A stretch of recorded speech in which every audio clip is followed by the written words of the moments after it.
एक जंगल में एक खरगोश रहता था। वह बहुत ही डरपोक था। कहीं जरा सी भी आवाज सुनाई पड़ती तो वह डरकर भागने लगता। डर के मारे वह हर वक्त अपने कान खड़े रखता, इसलिए वह कभी सुख से सो नहीं पाता था।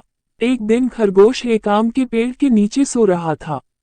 तभी पेड़ से एक आम उसके पास आकर गिरा। आम गिरने की आवाज सुनकर वह हड़बड़ा कर उठा और उछलकर दूर जा खड़ा हुआ। भागो, भागो, आसमान गिर रहा है। चिल्लाता हुआ सरपट भागने लगा। रास्ते में उसे एक हिरन मिला। हिरन ने उससे पूछा, अरे भाई, तुम इस तरह भाग क्यों रहे हो?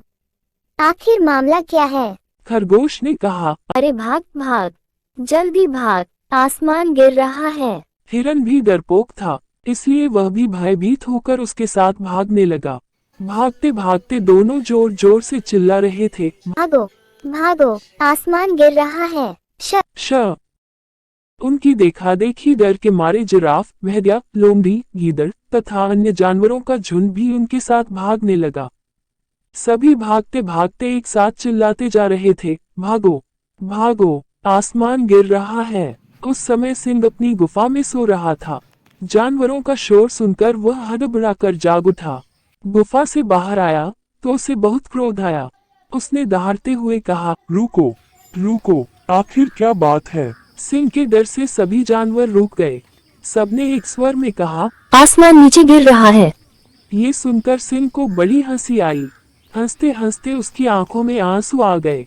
उसने अपनी हंसी रोककर कहा, आसमान को गिरते हुए किसने देखा है? सब एक दूसरे का मुंह ताकने लगे। अंत में सभी की निगाह खरगोश की ओर मुड़ गई। तभी उसके मुंह से निकला, आसमान का एक टुकड़ा तो उस आम के पेड़ के नीचे ही गिरा है। अच्छा चलो, हम वहाँ चलकर देखते हैं। सिंह ने कहा। सिंह के साथ जानवरों की पूरी पलटन आम के पेड़ के पास पहुंची। सबने इधर उधर तलाश की। किसी को आसमान का कोई टुकड़ा कहीं नजर नहीं आया। हाँ, एक आम जरूर उन्हें जमीन पर गिरा हुआ दिखाई दिया। सिंह ने आम की ओर इशारा करते हुए खरगोश से पूछा, यही है आसमान का टुकड़ा जिसके लिए तुमने सबको भयभीत कर दिया। अब खरगोश को अपनी भूल समझ में आई। उसका सिर शर्म से झुक गया। वह डर के मारे थर थर कांपने लगा। दूसरे जानवर भी इस घटना से बहुत शर्मिंदा हुए। वे अपनी गलती पर पछता रहे थे कि सुनी सुनाई बात से डरकर वे बेकार ही भाग रहे थे।